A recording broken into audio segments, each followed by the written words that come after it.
ரயில் பயணிகளுக்கு வணக்கம். தேர்தல் காரணமாக தென்னக ரயில்வே சென்னை எக்மோர் முதல் கோயம்புத்தூர் மற்றும் கோயம்புத்தூர் டு சென்னை எக்மோர் வரை சிறப்பு ரயில்களை இயக்க திட்டமிட்டுள்ளது.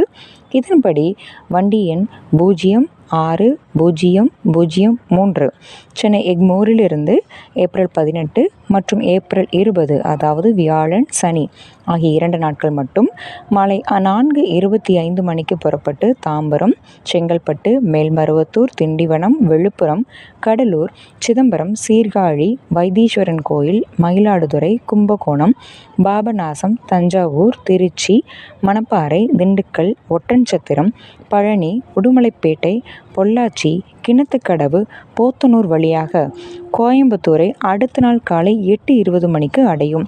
அதேபோல வண்டி எண் 060004 கோயம்புத்தூரிலிருந்து ஏப்ரல் 19 மற்றும் 21 அதாவது வெள்ளி மற்றும் ஞாயிறு ஆகிய 2 நாட்கள் மட்டும் இரவு 8:40 மணிக்கு புறப்பட்டு போத்தனூர், கிணத்துக்கடவு, பொள்ளாச்சி, உடுமலைப்பேட்டை, பழனி, ஒட்டன்சத்திரம், திண்டுக்கல், மணப்பாறை, திருச்சி, தஞ்சாவூர், பாபநாசம், கும்பகோணம், மயிலாடுதுறை, வைத்தீஸ்வரன் கோயில், சீர்காழி, சிதம்பரம், கடலூர், விழுப்புரம், திண்டிவனம், மேல்மருவத்தூர், செங்கல்பட்டு, தாம்பரம் வழியாக சென்னை எக்மோரை இந்த சிறப்பு வண்டியானது அடுத்த நாள் காலை 10:05 மணிக்கு அடையும்.